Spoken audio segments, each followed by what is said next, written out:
Good morning. Have a nice day. This is Basveshwar Kadgaonkar, and you all of watching my YouTube channel Speak English with BK. Friends, how are you? I hope all of you guys are fine. May I right? Okay. Welcome back to my channel Speak English with BK. Friends, today we are going to learning very interesting topic, that is use of had. Had, that is helping verb, and how it is useful in sentence making or sentence binding in English language. Okay. तर मित्र हो, आजच्या video लेक्चरमध्ये आपण had हे जे to बीचं सहाय्यकारी रूप आहे याचा उपयोग इंग्रजी भाष्य रचनेत किंवा इंग्लिश वाक्य बनवताना कसा होतो याविषयी सविस्तर जाणून घेणार आहोत. व्हिडिओ अतिशय खास होणार आहे, तेव्हा प्लीज व्हिडिओला कुठेही स्किप करू नका, जेणेकरून तुम्हाला पूर्णतः कन्सेप्ट क्लिअर होतील. Okay, so let start.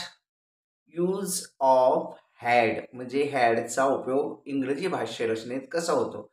जर एखादी गोष्ट भूतकाळामध्ये आपणाकडे होती, परंतु वर्तमान काळात म्हणजे आत्ताच्या सध्याच्या काळात ती जर नसेल तर हॅडचा वापर होतो. अंडरस्टँड? म्हणजे एखादी गोष्ट आपणाकडे भूतकाळामध्ये होती, परंतु आज मी तिला ती आपल्याकडे नाहीये, तर अशा गोष्टीचं वर्णन करताना हॅडचा उपयोग होतो. For example, I had a car.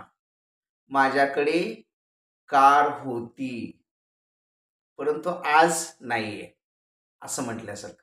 I had a car म्हणजे माझ्याकडे त्यावेळेला कार होती, म्हणजे भूतकाळामध्ये होती, परंतु आज आहे का? नाही असं म्हटल्यासारखं. तर मित्रांनो, आणखी एक रूल्स याचा बघूया हॅड वापरायचा. ज्या वेळेला करता हॅड वापरताना करता कोणता का असेना, म्हणजे आय असो, यू असो, ही असो, सी असो, इट असो, किंवा वी, दे, किंवा सिंग्युलर करता असो किंवा प्लुरल करता असो, म्हणजे सर्वच कर्त्याच्या नंतर हॅड वापरू शकतो आपण. असा कुठलाही नियम नाही की फक्त ही, सी, इट असतानाच वापरा किंवा आय असतानाच वापरा.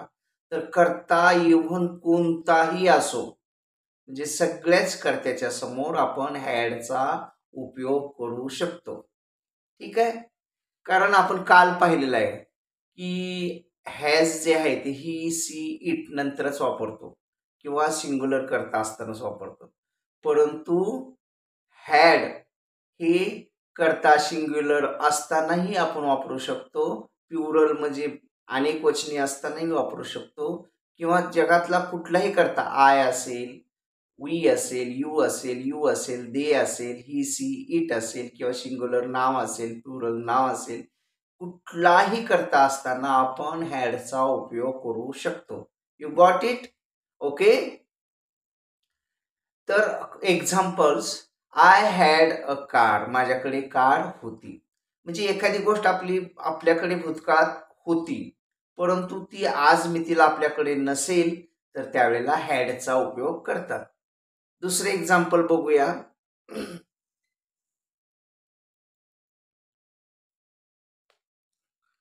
Next example, he had a laptop.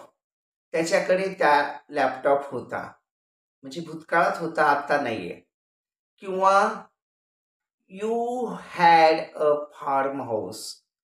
तुमच्याकडे किंवा तुझ्याकडे फार्म हाऊस होते. किंवा children had a lot of toys. मुलांकडे भरपूर खेळणी होती. किंवा पप्पा हॅड अ गव्हर्नमेंट जॉब. पप्पांच्याकडे त्यावेळेला गव्हर्नमेंट जॉब होता, सरकारी नोकरी होती, परंतु आज नाहीये.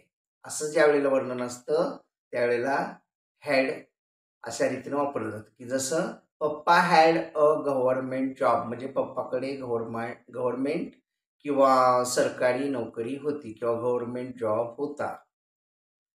दे had two tickets. They had two tickets म्हणजे त्यांच्याकडे 2 तिकिटे होती. किंवा अनिता हॅड ॲन आवर, अनिताकडे 1 तास होता.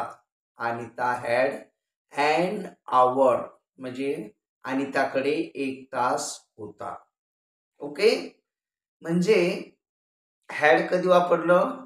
एखादी गोष्ट आपणाकडे भूतकाळात होती, परंतु आज मी तिला ती नाही. ती होती भूतकाळात हे जर आप सांगताना हॅडचा उपयोग करतात. आता दुसरा रोल, जर एखादी गोष्ट काही ठराविक वेळेत नसते, परंतु ती आपणाकडे असते. आता उदाहरणार्थ पैसे आपल्याकडे असतात, बँकेत असतात, घरी असतात आणि आपण बाहेर कुठेतरी गेलेलो असतो आणि अचानक काहीतरी घ्यायचा प्रसंग येतो, खिशात हात घालतो तर पैसेच नसतात. म्हणजे आपल्याकडे कधीच पैसे नव्हते का? असं नाही. त्यावेळेला नव्हते. ज्यावेळेला आपण बाहेर गेलतो आणि खिशात पाऊच आपलं वॉलेट घालायचं आपण विसरलेलं असतो किंवा पर्स, पैशाची जी पर्स असते ती घालायची विसरलेली असतो आणि ती घरीच विसरलेली असते. तर त्यावेळेला पैसे होते का? नव्हते. मग त्या असे वर्णन जर असेल तर, जर एखादी गोष्ट काही ठराविक काळासाठी नव्हती, परंतु ती आपणाकडे असते किंवा असू शकते, असे वर्णन असताना सुद्धा हॅडचा उपयोग होतो. हॅडचा उपयोग शक्यतो भूतकाळातील वाक्य दर्शविताना होतो. म्हणजे आपण माझ्याकडे ते होते, हे होते, भूतकाळ सांगताना. म्हणजे भूतकाळातच हॅडचा उपयोग होतो. Understand? I had no money at that time. त्यावेळेला माझ्याकडे पैसे नव्हते. म्हणजे त्यावेळेला नव्हते, त्या ठराविक वेळेसाठी. परंतु आता आहेत किंवा असू शकतात असं म्हटल्यासारखं. Children had no toys. मुलाकडे खेळणी नव्हती. Children have no toys. किंवा ही हॅड नो लायसन. त्याच्याकडे त्यावेळेला लायसन नव्हतं.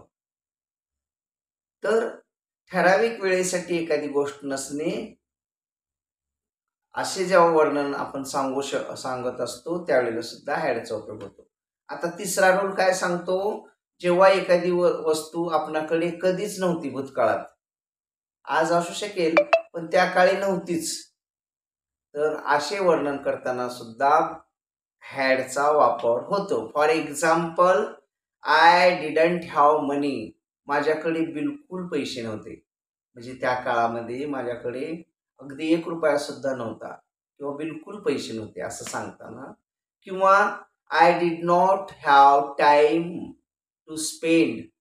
मला असं 1 तास जरी मोकळं बसावं किंवा टाईम खर्चावं म्हटलं तर माझ्याकडे वेळ नसायचा किंवा त्यावेळेला माझ्याकडे वेळच नसायचा किंवा नव्हता.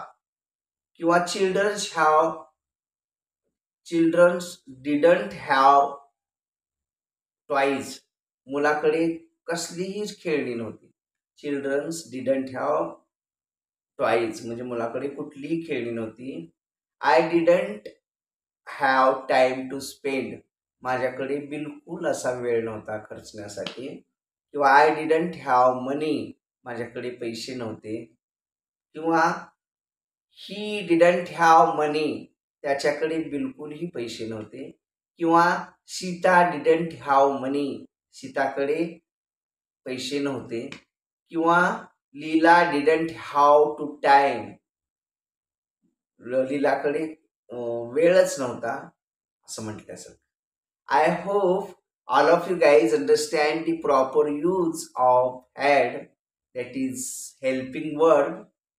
And even if there is any type of difficulty, any type of conclusion about this topic, then please contact me, or you just put your difficulty in comment box. I will try to sort out your difficulty 101%. Okay. And guys, if you are new in my channel and even if you are not subscribed my channel, then please subscribe the channel. Firstly, you have a red color subscribe button. You just press that red color subscribe button. Then you will get daily updates and notifications of my channel Speak English with BK. Beside the subscribe button, you will get a bell icon. You just press that bell icon. You have 4 options. Out of these 4 options, you can select option number 1, that is all option. Then you will get daily notifications of my channel Speak English with BK. If you likes my video, then make it like, share it and give your best comments. Thank you. Thanks a lot.